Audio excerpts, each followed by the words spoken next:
सबसे पहला ही तो प्रश्न बनेगा कि राज्य पुनर्गठन आयोग कब बना था। आयोग की बात करेगा तब 1953। और वैसे अगर प्रश्न पूछा जाएगा कि राज्य पुनर्गठन अधिनियम कब बना, तो 1 नवंबर 1956 को अधिनियम बना। इस आयोग ने अपना रिपोर्ट 1955 में प्रस्तुत किया था। आयोग जो बना था वो 3 सदस्यीय थे। 3 सदस्य में डॉक्टर फजल अली जो थे अध्यक्ष थे, हृदयनाथ कुंजरू और के एम पनिकार, हृदयनाथ कुंजरू और के एम पनिकार इसके सदस्य थे। और इस राज्य पुनर्गठन आयोग ने प्रस्तुत अपना जो रिपोर्ट प्रस्तुत किया वो 1955 में। इसी रिपोर्ट के आधार पर ये अधिनियम बनता है 1 नवंबर 1956 को। और 1 नवंबर 1956 को जब ये अधिनियम बना, इसके द्वारा भारत में 14 राज्य और 6 केंद्र शासित प्रदेश थे। आप लोगों को एक प्रश्न का उत्तर बताना है कि वर्तमान समय में भारत में कितने राज्य हैं, भारत में कितने राज्य हैं और कितने केंद्र शासित प्रदेश हैं वर्तमान समय में। इस प्रश्न का उत्तर आप लोगों को कमेंट में देना है। प्रिय साथियों, हम लोग इस वीडियो के अंदर में कुमार गौरव सर के जो नोट्स है, क्लास नोट्स रिवीजन क्लास 7 फेरों वाली सीरीज, उसका पूरा डिटेल एक्सप्लेनेशन के साथ में पढ़ेंगे। और साथ में हम इसलिए इसको महत्वपूर्ण बता रहे हैं कि इसमें ऐसा बहुत सारा कुछ है जो कि छूट गया, जो जिसको कि नहीं डाला गया है और वो एग्जाम पॉइंट ऑफ व्यू से इम्पोर्टेंट। जैसे मान लीजिए ये जो प्रश्न दिया गया है, अभियान, Operation Blue Star, Operation Meghdoot, Operation Polo, Operation All Out, इससे संबंधित और भी प्रश्न है जिसको कि हम यहाँ पर ऐड कर दिए। जैसे देखिए कि ऑपरेशन राजीव, इसको भी हम यहाँ पर आप लोगों के लिए लेकर आए हैं। साथ ही साथ और भी है, जैसे पुलवामा आतंकवादी हमला के लिए ऑपरेशन चलाया गया, उसके बाद ऑपरेशन सिंदूर चलाया गया। इन सभी चीज़ों को भी इसके अंदर में हम ऐड कर दिए ताकि आपके लिए और उपयोगी साबित हो सके। ये क्लास आप लोगों को रेगुलर सुमन क्लासेस यूट्यूब चैनल पर 7 फेरों वाली सीरीज जो कुमार गौरव सर के द्वारा क्लास नोट्स है रिवीजन क्लास के तौर पर हम पढ़ेंगे। साथ में आप लोगों को इसमें हम एक्स्ट्रा इफेक्ट भी पढ़ाएंगे ताकि और भी तैयारी आपकी मजबूत हो सके। तो वीडियो के अंदर शुरू से अंत तक जरूर बने रहिएगा। देखिए, एक तरफ में शहर है और दूसरी तरफ से संबंधित है कि ये शहर जो है किस लिए संबंधित है। तो इसी में क्रम में सबसे पहले बात कर लेते हैं नेपा नगर। और ये जो नेपा नगर है कहाँ पर, तो मध्य प्रदेश में है।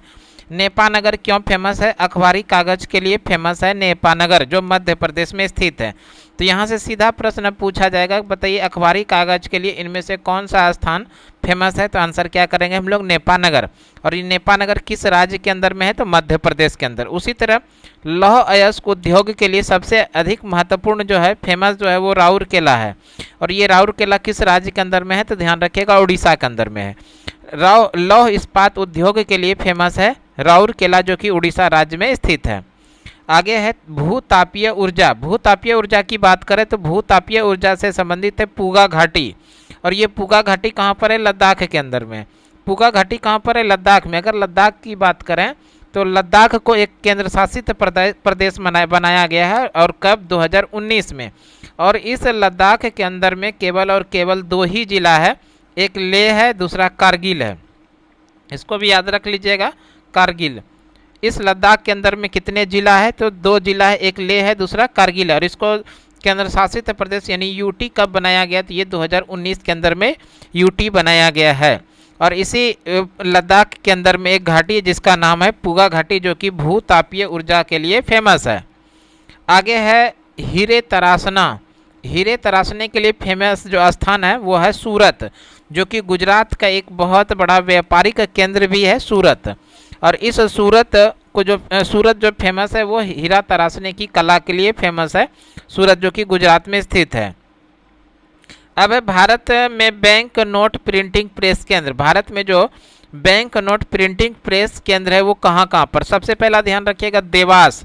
और ये देवास नोट प्रिंटिंग प्रेस कहाँ पर है? ये मध्य प्रदेश के अंदर स्थित है। उसी तरह से नासिक के अंदर में है नोट प्रिंटिंग प्रेस, जो कहाँ पर है? महाराष्ट्र के अंदर में है। उसी तरह मैसूर में भी है नोट प्रिंटिंग प्रेस केंद्र। और ये मैसूर कहाँ पर है? तो कर्नाटक के अंदर स्थित है। और ये भी है सोलबनी नोट प्रिंटिंग प्रेस कहाँ पर है? तो ये पश्चिम बंगाल के अंदर स्थित है। अब कुछ प्रमुख अनुसंधान केंद्र। इसी क्रम में प्रमुख अनुसंधान केंद्र के रूप में हम लोग पढ़ते हैं सतीश धवन अंतरिक्ष केंद्र। सतीश धवन अंतरिक्ष केंद्र की स्थापना होती है 1971 में। और इसका जो मुख्यालय है श्रीहरिकोटा, जो आंध्र प्रदेश के अंदर स्थित है। तो यहाँ से भी प्रश्न बनेगा कि सतीश धवन अंतरिक्ष केंद्र की स्थापना किस वर्ष होती है? तो 1971 में।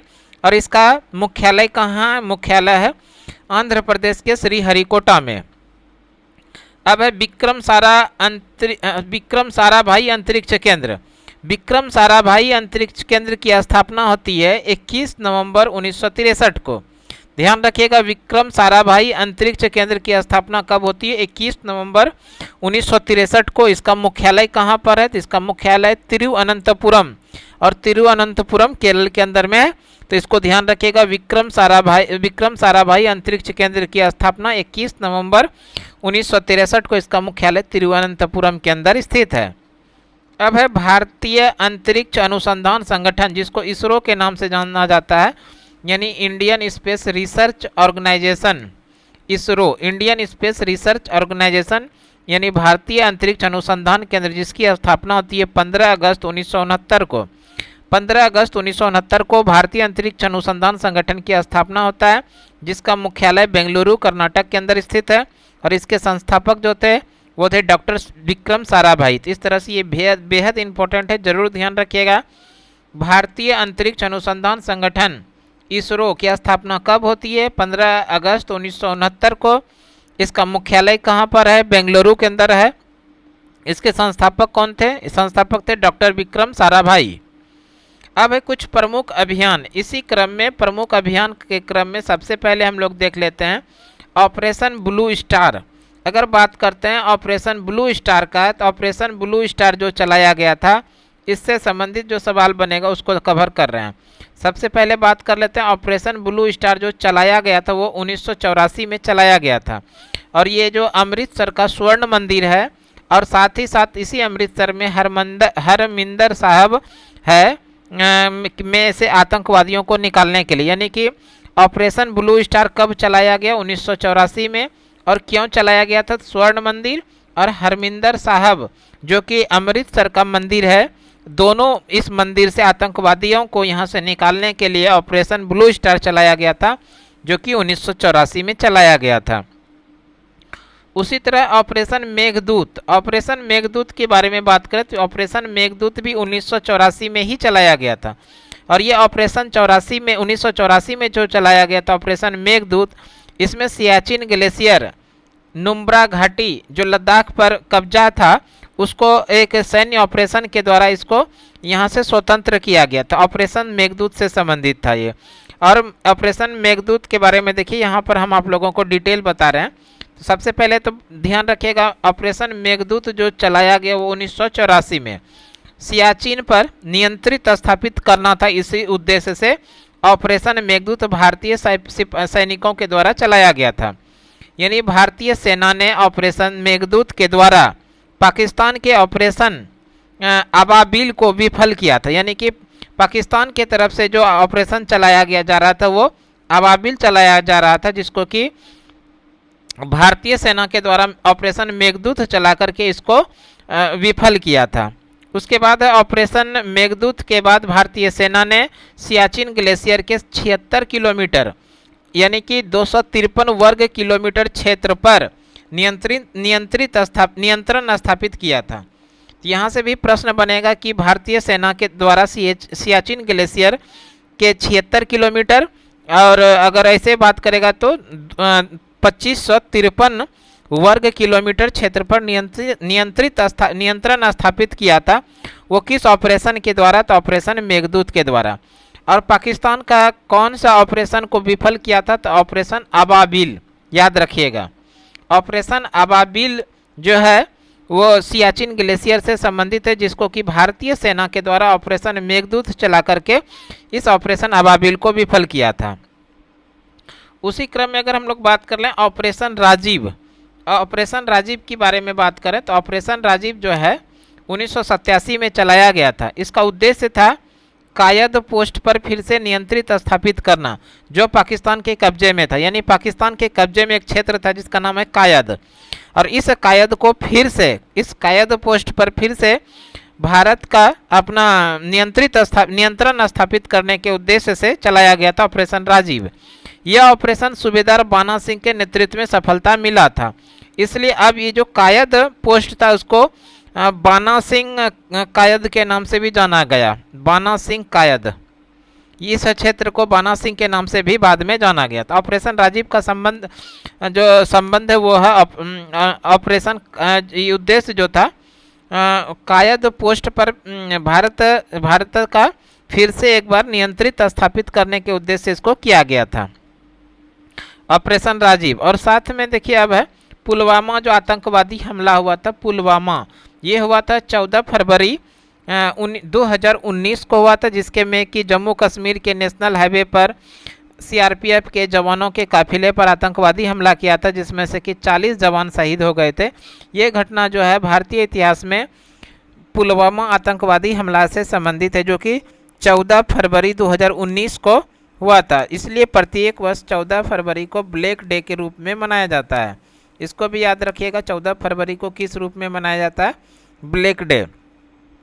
अब है 26 फरवरी 2019 को इसमें जो पुलवामा आतंकवादी हमला हुआ था, इसका जवाब देते हुए भारतीय एयरफोर्स ने, जिसका नाम है मिराज 12, जिसमें 12 एयरफोर्स ने मिराज 2000 जेट्स ने एलओसी पार कर बालाकोट जैसे मोहम्मद के आतंकवादी ठिकानों पर हमला करके लगभग 300 आतंकवादी को मार गिराए थे, इसी के विरोध में, यानी पुलवामा आतंकवादी हमला के विरोध में।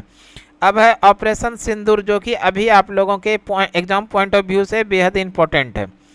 ऑपरेशन सिंदूर जो है ये पहलगाम जो हमला हुआ था 22 अप्रैल 2025 को, जिसमें कि 26 टूरिस्ट मारे गए थे।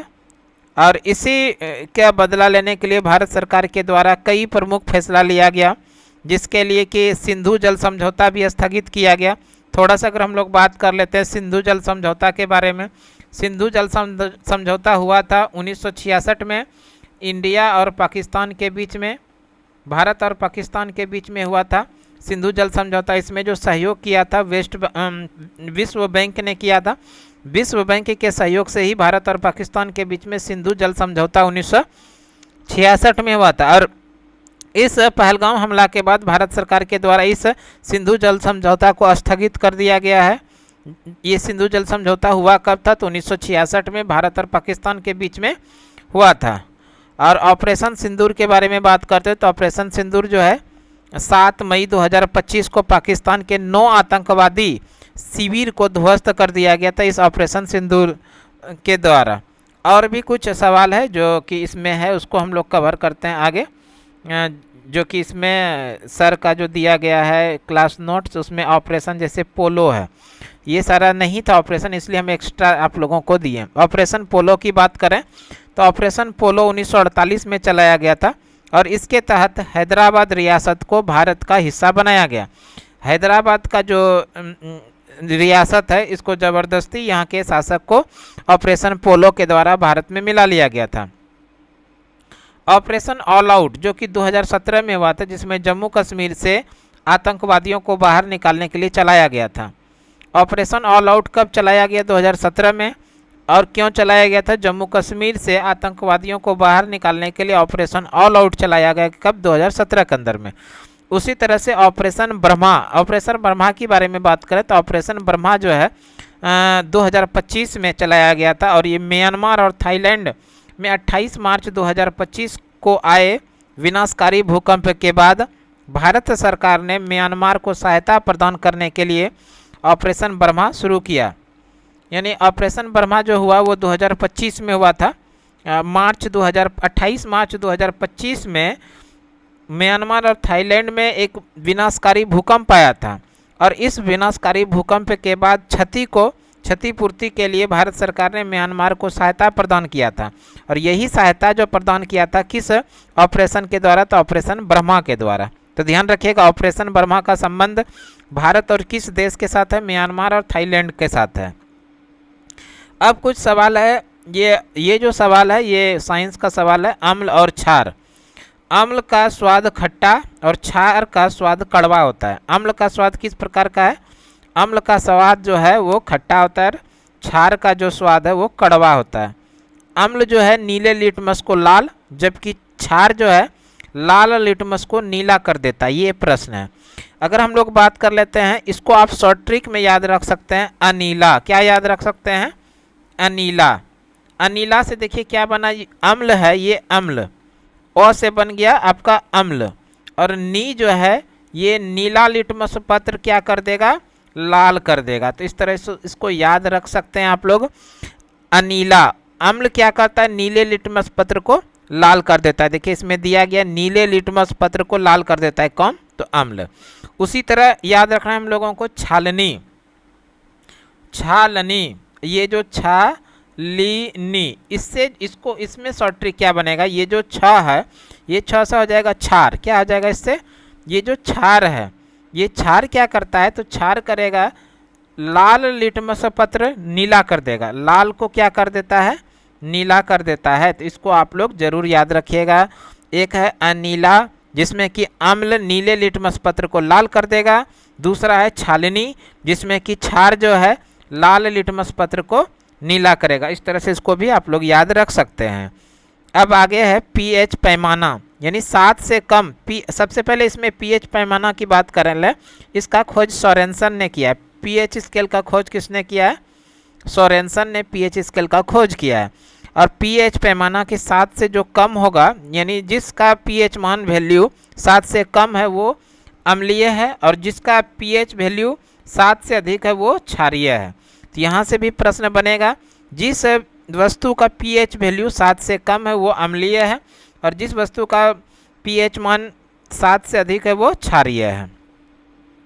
अब है ऊर्जा का पिरामिड सदैव सीधा होता है।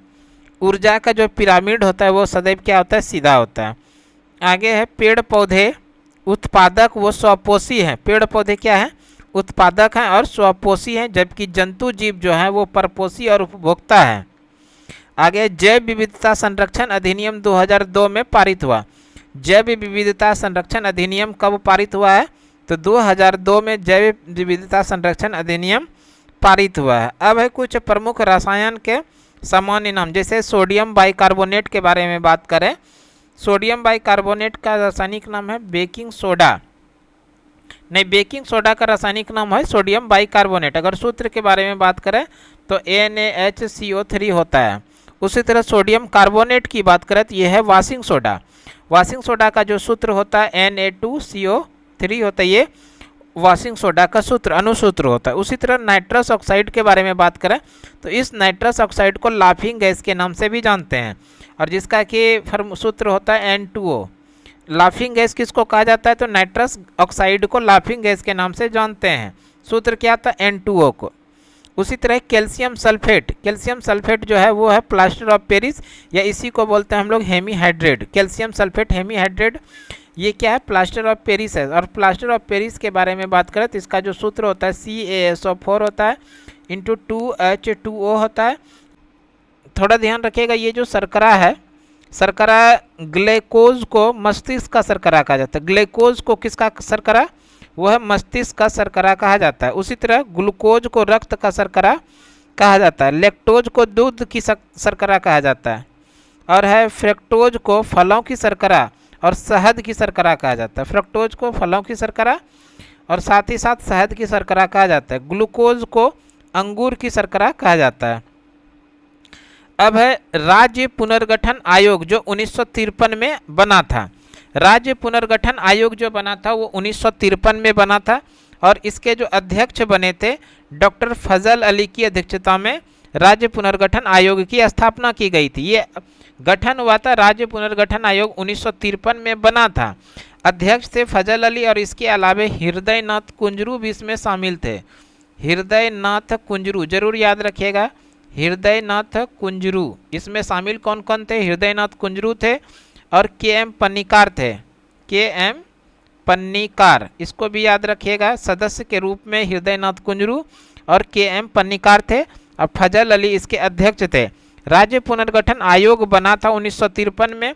उसके बाद अपना रिपोर्ट जो सौंपा इन्होंने 1955 में अपना रिपोर्ट प्रस्तुत किया, और 1955 में जब रिपोर्ट प्रस्तुत किया, इसी रिपोर्ट के आधार पर यह अधिनियम बना। और यह अधिनियम कब बना, 1 नवंबर 1956 को राज्य पुनर्गठन अधिनियम बना।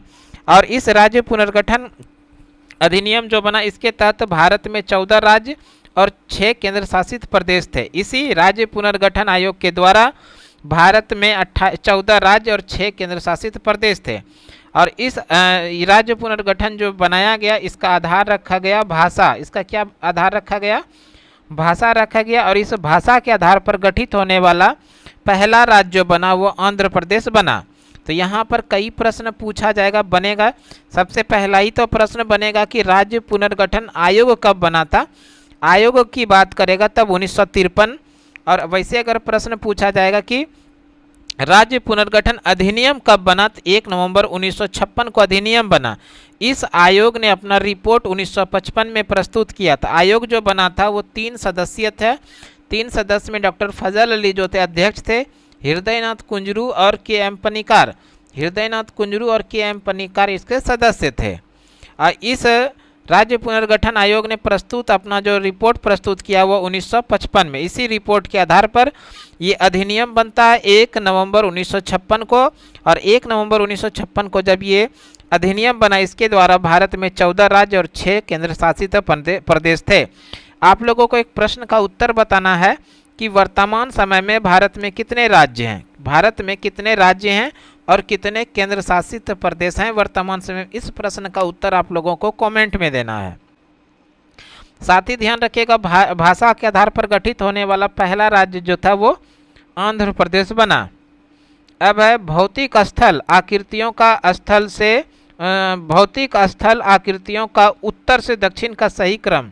जो उत्तरी विशाल मैदान है जिसमें से आता है भाबर। भाबर जो है नदियों का विलुप्त होना क्या कहलाता है, ये भाबर है। उसके बाद है तराई, दलदली भाग जो है उसको बोलते हैं तराई। बंगर जो है पुरानी जलोढ़ मिट्टी है, इसको बंगर कहते हैं। और जो नई जलोढ़ मिट्टी है इसको खादर कहते हैं। और डेल्टा जो है नदियों का अंतिम मुहाना है, उसी को डेल्टा कहते हैं। और उसके जिसको कि हम लोग नदियों का जो अंतिम मुहाना, इसी को समुद्र का किनारा भी कहते हैं या इसको डेल्टा कहते हैं। ये कुछ इंपॉर्टेंट फैक्ट हो गया।